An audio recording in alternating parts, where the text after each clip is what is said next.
வந்து ஆரம்பத்துல ஒரு சின்ன கேள்வி. எதையும் விமர்சனம் பண்றவங்க ஏன் எப்பவுமே நம்ம கண்ணுக்கு ரொம்ப புத்திசாலிகளா தெரியறாங்க? ம், அது ஒரு ரொம்ப சுவாரஸ்யமான கேள்வி. எந்த சிரமமும் இல்லாத குறுக்கு வழிகள் சமூகத்துல நமக்கு கிடைக்கிற அந்த சொகுசான இடம், இதெல்லாம் எப்படி நம்மள அறியாமலேயே ஒரு மிகப்பெரிய ஆபத்துல தள்ளுது. இன்னைக்கு நாம பண்ண போற இந்த ஆழமான அலசலோட மையப்பொருளே இதுதான். ஆமா, இந்த தேடல் சாதாரணமானது கிடையாது. கரெக்ட். நாம இன்னைக்கு ஓஷோ அவர்கள் தம்மபதம் பத்தி பேசின 79வது சொற்பொழிவு ஆடியோவை தான் முழுமையா பகுப்பாய்வு செய்ய போறோம். இது ஏதோ தத்துவங்களை மனப்பாடம் செய்யற ஒரு வேலை கிடையாது. நம்மளோட அன்றாட போலித்தனங்களை உடைக்கிற ஒரு நேரடி உரையாடல். உங்களுக்குள்ள ஒளிஞ்சிருக்க அகந்தைய சற்று உலுக்கி பார்க்குற ஒரு பயணம் அப்படின்னு சொல்லலாம். கண்டிப்பா. இந்த 79வது உரையோட மையப் பகுதியே மனித மனம் தன்னைத்தானே எப்படி ஏமாத்திக்குது அப்படிங்கிறது தான். நாம எல்லாமே ஏதோ ஒரு வகையில நம்மள நாமே புத்திசாலின்னு நினைச்சுக்கிட்டு இருக்கிறோம் இல்லையா? ஆமா, சொல்லப்போனா அதுதான் மனித இயல்பு. ஆனா நம்மளோட அறிவு உண்மையிலேயே நாம தேடி அடைஞ்சதா, இல்ல மத்தவங்க கிட்ட இருந்து சும்மா கடன் வாங்கினதா அப்படிங்கிற கேள்வியை ஓஷோ ரொம்ப கடுமையா முன்வைக்கிறாரு. அறியாமை, அப்புறம் அகந்தை, எந்த முயற்சியும் செய்யாம கிடைக்கிற அங்கீகாரம், இதெல்லாம் எப்படி மனிதனை ஒரு இருண்ட பாதையில தள்ளுது அப்படிங்கறத அவர் தோலுரிச்சு காட்டுறாரு. ஆ, அந்த அறியாமையை விளக்குறதுக்கு அவர் சொல்ற முதல் கதை ரொம்ப அருமையா இருக்கும். புத்தரோட சீடனான லாலோடாய் அப்படிங்கிற ஒரு பிக்ஷுவோட கதை அது. ம், லாலோடாய் ரொம்ப பிரபலமான கதை. புத்தருக்கு ஷாரிபுத்தர், மொக்கலானர் அப்படின்னு 2 மிகச்சிறந்த சீடர்கள் இருந்தாங்க. அவங்க 2 பேருமே மகாத்தான ஞானிகள். அவங்க பேசும்போது அந்த வார்த்தைகள் அப்படி ஒரு ஜீவன் இருக்கும். அத கேட்கும்போது மக்களுக்கு ஒருவித அமைதியும் தெளிவும் கிடைக்கும். ஆனா லாலுடாய்க்கு அது பிடிக்கல. கண்டிப்பா பிடிக்கல. லாலுடாயால இத பொறுத்துக்கவே முடியல. அவனுக்குள்ள ஒரு பொறாமத்தி கொழுந்து விட்டு எரியுது. அதாவது, அவங்க கிட்ட அப்படி என்ன பெரிய விஷயம் இருக்கு? உண்மையான தத்துவங்கள எங்க கிட்ட கேளுங்க அப்படின்னு தன்னைத்தானே பெரிய அறிவாளியா, அவங்களுக்கு நிகரானவனா காட்டிக்கொள்ள லாலுடாய் ரொம்ப துடிக்கிறான். இந்த இடத்துல லாலுடாயோட மனநிலையை நாம் ரொம்ப ஆழமா கவனிக்கணும். அவன் புத்தரோட சீடன் தான், தினமும் புத்தரோட கால்கள்ல விழுந்து வணங்குறவன் தான். ஆனா ஆனா, அது வெறும் சடங்கு தானே! எக்ஸாக்ட்லி, அவனோட வணக்கம் அப்படிங்கிறது வெறும் உடல் சார்ந்த ஒரு சடங்கு மட்டும்தான். அவனோட அகந்தை உள்ளுக்குள்ள ஒருபோதும் வளையவே இல்ல. தன்னை விட உயர்ந்த ஒருத்தர அகந்தை ஒருபோதும் முழுமையே ஏத்துக்காது அப்படிங்கிறது ஓஷோ சுட்டி காட்டார். லாலுடை சில தத்துவ வார்த்தைகளை மனப்பாடம் செஞ்சு வச்சிருக்கான், அவ்வளோதான். அதாவது வெறும் கடன் வாங்கின தகவல்கள். ஆமா, அவங்கிட்ட இருந்தது முழுவதும் கடன் வாங்கிய தகவல்கள் தான். அவனாகவே உணர்ந்த அனுபவ அறிவு அங்கு இல்லவே இல்ல. ஒரு நிமிஷம். இப்போ ஒரு மாற்று கருத்துக்காக கேக்குறேன். ஒரு விஷயத்த நம்ம புதுசா கத்துக்க போறோம் அப்படின்னா, ஆரம்பத்துல மத்தவங்க சொல்றத கேட்டுதானே ஆகணும். சில விஷயங்களை பின்பற்றுவது தவறா? அந்த தகவல்களை வச்சுக்கிட்டு அவன் மக்களுக்கு வழிகாட்ட நினைச்சது எப்படி அகந்தையாகும்? மத்தவங்க கிட்ட இருந்து கத்துக்கிறது கண்டிப்பா தவறு கிடையாது. ஆனா அந்த தகவல்களை தன்னுடைய சொந்த அனுபவமா, தன்னுடைய சொந்த ஞானமா மத்தவங்க கிட்ட காட்ட நினைக்கிறது தான் ஒரு மிகப்பெரிய மோசடி. இதத்தான் நாம ஏட்டுச் சுரைக்காய் அறிவு அப்படின்னு சொல்றோம். ஓஹோ! இல்லாத ஒன்ன இருக்கிறதா காட்டிக்க நினைச்சான். கரெக்ட். லாலுடாய் தங்கிட்ட இல்லாத ஒரு விஷயத்த இருக்கிறதா காட்டிக்க விரும்பினான். அவனுக்கு மக்களோட கைதட்டல்களும் பாராட்டுக்களும் மட்டுமே தேவைப்பட்டுச்சு. ஆனா உண்மையான ஞானம் தேவையே இல்ல. ஒரு மனிதன் தனக்கு தெரியாது அப்படிங்கறத ஒப்புக்கிட்டாதான் அங்க தேடல் தொடங்கும். ஆமா, ஒரு போலி முகமுடிய போட்டுக்கிட்டா, தனக்கு எல்லாமே தெரியும் அப்படின்னு ஒரு போலி முகமுடிய மாட்டிக்கிட்டா அது அவனையே அழிச்சுடும். கடன் வாங்கின வார்த்தைகள் எந்த நெருக்கடியான கட்டத்திலையும் நம்மளை காப்பாற்றாது அப்படிங்கறதான் நிதர்சனம். அது அவனை காப்பாற்றல அப்படிங்கிறது கதையோட அடுத்த பகுதியில ரொம்ப அப்பட்டமா தெரியுது. லாலுடாயோட மிடுக்கான பேச்சு கேட்ட மக்கள் அட, இவனோ சாரிபுத்திர விட பெரிய ஞானியா இருப்பானோ அப்படின்னு நம்ப ஆரம்பிச்சிட்டாங்க. அதுதான் மக்களோட இயல்பு. ஆமா, அவன்கிட்ட உபதேசம் செய்யும்படி கெஞ்சுறாங்க. அவனோ ஞானிகள் எப்பவுமே மௌனமா தான் இருப்பாங்க அப்படின்னு ஏதோ சாக்கு போக்கு சொல்லி தப்பிக்க பாக்குறான். ஒரு கட்டத்துக்கு மேல தப்பிக்க முடியாது இல்லையா? கண்டிப்பா. மக்களோட வற்புறுத்தல் தாங்க முடியாம வேற வழி இல்லாம மேடையில ஏறி உபதேசம் செய்ய வேண்டிய கட்டாயம் அவனுக்கு வந்துடுது. ஒரு பெரிய கூட்டமே அவனோட பேச்ச கேட்க திரண்டு நிக்குது.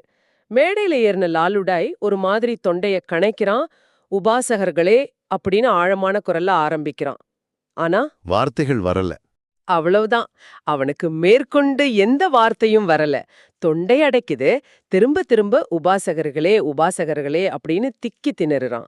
அவனுக்கு வியர்த்து விறுவிறுத்து போய் மனப்பாடம் செஞ்ச அத்தனையும் அப்படியே மறந்து போயிடுது. கடன் வாங்கின அறிவு நெருக்கடியான தருணத்துல எப்படி ஆவியாயிடும் அப்படிங்கிறதுக்கு இது ஒரு மிகச்சிறந்த உதாரணம். அவன்கிட்ட உண்மையான அனுபவம் இருந்திருந்தா அவன் மனப்பாடம் செஞ்சிருக்க வேண்டிய அவசியமே இருந்திருக்காது. உண்மைதான். கூட்டம் அவனை பார்த்து சிரிக்க ஆரம்பிச்சிடுச்சு. அவமானத்தால கூனி குறுகிய அவன் மேடையில இருந்து இறங்கி அப்படியே ஓடுறான். அப்படி ஓடுற அவசரத்துல வழியில இருந்த ஒரு பெரிய மலக்குழியில தவறி விழுந்துடுறான். இது கேட்க நகைச்சுவையா இருந்தாலும் ஓஷோ இது ஒரு குறியீடா தானே சொல்றாரு. ஆமா, லாலுடாய் கீழே விழ காரணம் அவன் அந்த மலக்குழிய பார்க்காதது கிடையாது. அவனோட அகந்தை அவனோட கண்களை மறைச்சதுதான். இது நேர்களாகிய உங்களுக்கு ஒரு முக்கியமான கேள்வியை எழுப்புது. என்ன கேள்வி அது? இன்னைக்கு சமூக வலைத்தளங்கள்லயும் பொதுவெளியிலையும் வெறும் புத்தக அறிவை மட்டும் வச்சுக்கிட்டு, எங்கேயோ படிச்ச தகவல்களை வச்சுக்கிட்டு தங்கள நிபுணர்களா காட்டிக்கிற பலரை நாம பார்க்கறோம். ஆனா வாழ்க்கையோட நிஜமான சவால்கள் வரும்போது இந்த மேலோட்டமான அறிவு உங்களை காப்பாத்துமா? காப்பாத்தாது. அனுபவத்தால் வராத எந்த அறிவும் லாலுடாயே போல நம்மள எப்பவாவது ஒரு மலக்குழியில வீழ்த்திடும் அப்படிங்கறதான் புத்தகரோட எச்சரிக்கை. ரொம்ப ஆழமான ஒரு பாயிண்ட். அறிவை நடிக்க முயற்சி பண்றது லாலுடாயோட முறை அப்படின்னா, இதை விட மிக எளிதான குறுக்கு வழியான இன்னொரு முறையும் ஓஷோ சொல்றாரு. எதையும் புதிதா உருவாக்க தெரியாதவங்க எப்படி மிக எளிதா விமர்சகர்கள் ஆகுறாங்க அப்படிங்கறத அவர் ஒரு கிராமத்து முட்டாள் கதையோட விளக்குறாரு. அந்த முட்டாள் அறிஞரான கதை தானே? ஆமா, அதேதான். ஒரு கிராமத்துல ஒருத்தன் இருந்தான். அவனுக்கு எதுவுமே தெரியாது. அதனால ஊர் மக்கள் எல்லோரும் அவனை எப்பவுமே கேலி பண்ணுவாங்க. ஒரு நாள் அந்த ஊருக்கு வந்த ஒரு ஞானி கிட்ட போய், நான் முட்டாள் அப்படிங்கிற பட்டத்தை எப்படி மாத்துறது, என்னை பார்த்து ஊரே சிரிக்குது அப்படின்னு கேட்டான். அதுக்கு அந்த ஞானி ஒரு குறுக்கு வழியை சொல்லி கொடுத்தார். கரெக்ட். நான் சொல்றபடி கேளு. யார் எதை சிறப்பானதுன்னு சொன்னாலும் அத உடனே நிராகரிச்சு கடுமையா விமர்சனம் பண்ணு, அதற்கான ஆதாரத்தை கேளு அப்படின்னு சொல்லி கொடுத்தார். அந்த தந்திரம் அவனுக்கு எப்படி வேலை செஞ்சதுன்னு பாருங்க. அது நம்ப முடியாத அளவுக்கு வேலை செஞ்சது. அந்த முட்டாள் ஊருக்குள்ள போய்த்து ஒருத்தர் ஷேக்ஸ்பியரோட புத்தகம் அருமையானது அப்படின்னு சொன்னா, அதுல என்ன பெரிய விஷயம் இருக்கு, அது வெறும் வார்த்தைகளோட குப்பை, எனக்கு ஆதாரத்தை காட்டு அப்படின்னா. ஒரு அழகான ஓவியத்தை மக்கள் ரசிக்கும்போது இது வெறும் வண்ணங்களோட கலவை, தற்செயலா விழுந்த கோடுகள், இதுல ரசிக்க என்ன இருக்கு அப்படின்னு வாதிட்டான். இதனால அவனுக்கு என்ன கிடைச்சது? ஆச்சரியம் என்னன்னா, சில நாட்கள்லயே அந்த ஊர் மக்கள் இவன் எல்லாத்துலயுமே ஒரு குறைய கண்டுபிடிக்கிறான் அப்படின்னா, இவன் நம்மள விட மாபெரும் அறிவாளியா தான் இருக்கணும் அப்படின்னு அவனை மதிக்க தொடங்கிட்டாங்க. இது மனித உளவியலோட மிகவும் பலவீனமான ஆனா ஆபத்தான ஒரு பக்கத்தை காட்டுது. ஒரு விஷயத்தை உருவாக்குறது அல்லது படைக்கிறது அப்படிங்கிறது ரொம்ப கடினமான செயல். அதுக்கு தவம் வேணும், அர்ப்பணிப்பு வேணும். ஆனா அதை உடைக்கிறது ரொம்ப ஈஸி. ஆமா, அதை உடைக்கிறது அல்லது விமர்சிப்பது மிக மிக எளிது. ஒரு கல்ல கீழே போட்டா உடையும் அப்படிங்கறத உங்களால பிசிக்கலா பௌதீகமா நிரூபிக்க முடியும். ஆனா அன்பையோ அழகையோ ஒரு கலையோட ஆழத்தையோ உங்களால ஒரு ஆய்வகத்துல வச்சு நிரூபிக்க முடியாது.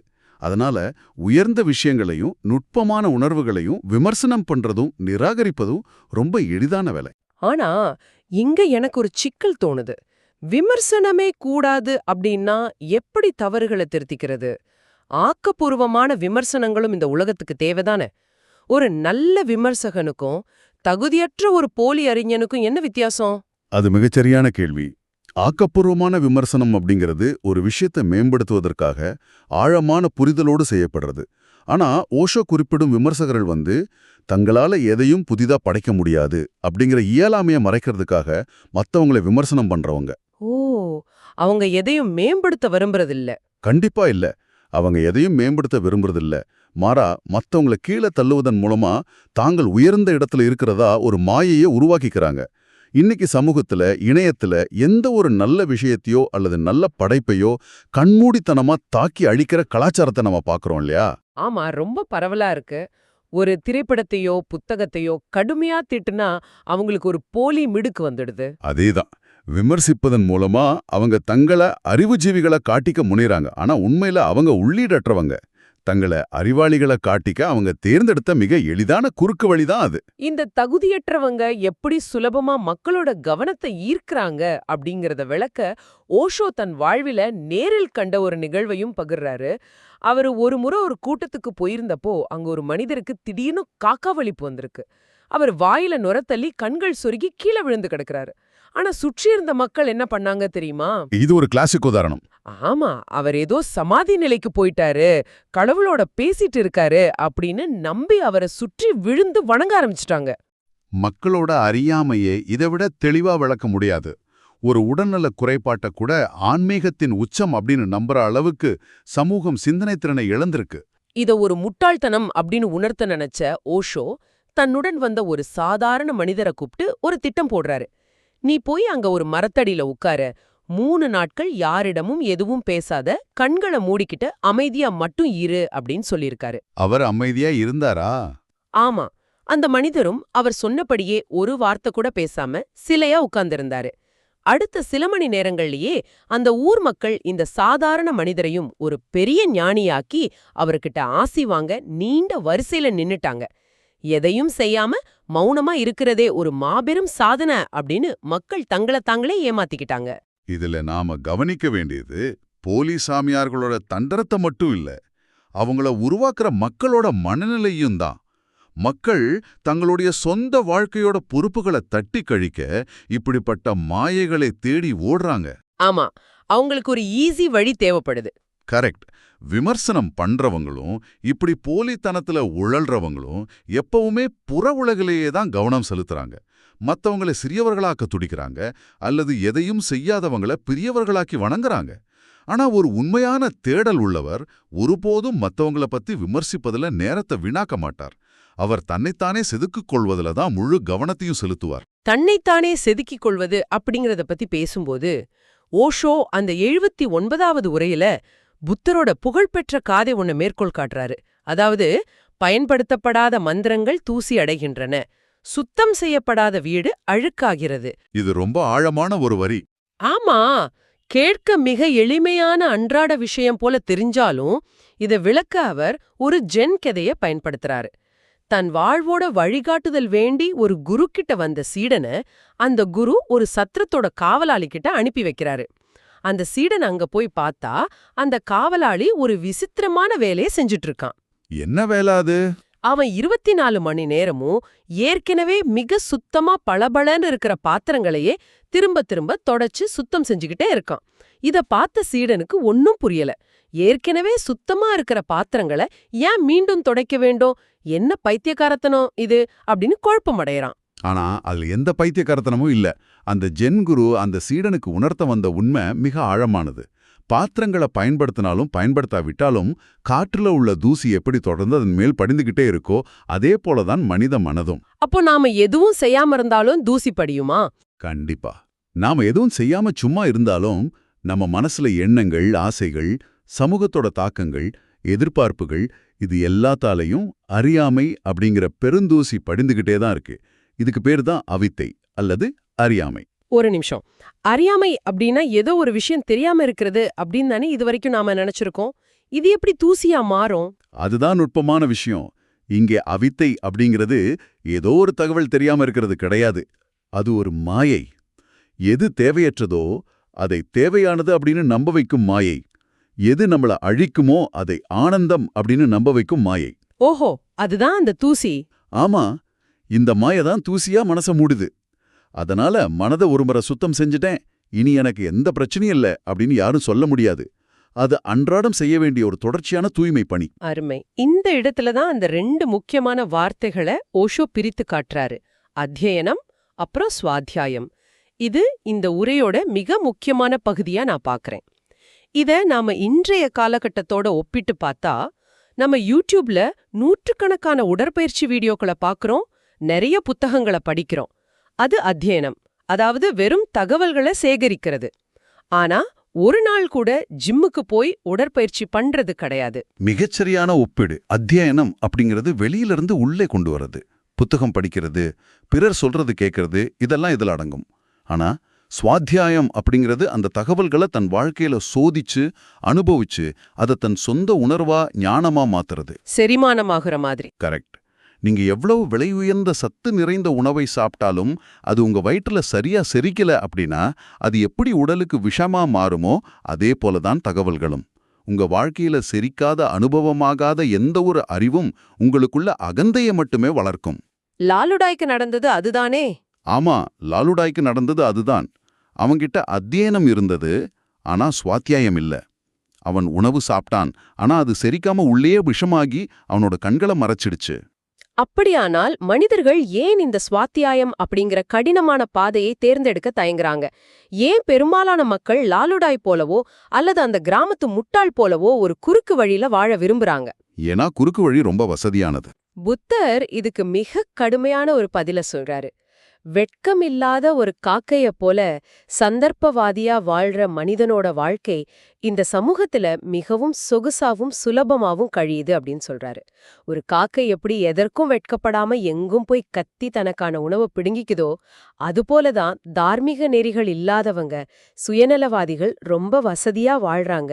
ஆனா உண்மையை தேடும் அகத்தூய்மை கொண்ட மனிதனோட வாழ்க்கை இங்கே மிகவும் கடினமானதா, போராட்டங்கள் நிறைந்ததா இருக்கு அப்படின்னு புத்தர் சொல்றாரு. இது நிதர்சனமான உண்மை. நேர்மையா வாழ நினைக்கிறவன் ஒவ்வொரு அடியும் கவனமா எடுத்து வைக்கணும். அவனுக்கு எந்த குறுக்கு வழியும் இல்ல. ஆனா எந்த கொள்கையும் இல்லாதவன் காக்கா அடிக்கிற திசையெல்லாம் வளைஞ்சு கொடுத்து எளிதா லாபம் அடைஞ்சிடறான். இந்த சமூக அமைப்பும் அதைத்தானே கொண்டாடுது. ஆமா, இந்த சமூக அமைப்பே அப்படிப்பட்ட மேலோட்டமான வெற்றிகளை தான் கொண்டாடுது. ஆனா அந்த சொகுசான வாழ்க்கையை ஒரு மாய, ஒரு பொறி அப்படிங்கறத நம்ம ஆழமா புரிஞ்சுக்கணும். பாவமும் பொய்களும் குறுக்கு வழிகளும் ஆரம்பத்துல ரொம்ப வசதியா சொர்க்கத்தை போலதான் நம்ம கண்ணுக்கு தெரியும். ஆனா அதோட இறுதி முடிவு பெருந்துயரம்தான். இந்த மாயையான சொகுச விளக்குறதுக்கு ஓஷோ சொல்ற அந்த நகைச்சுவையான ஆனா அதிரடியான நரகத்தின் கதை எனக்கு ரொம்ப பிடிச்சிருந்தது.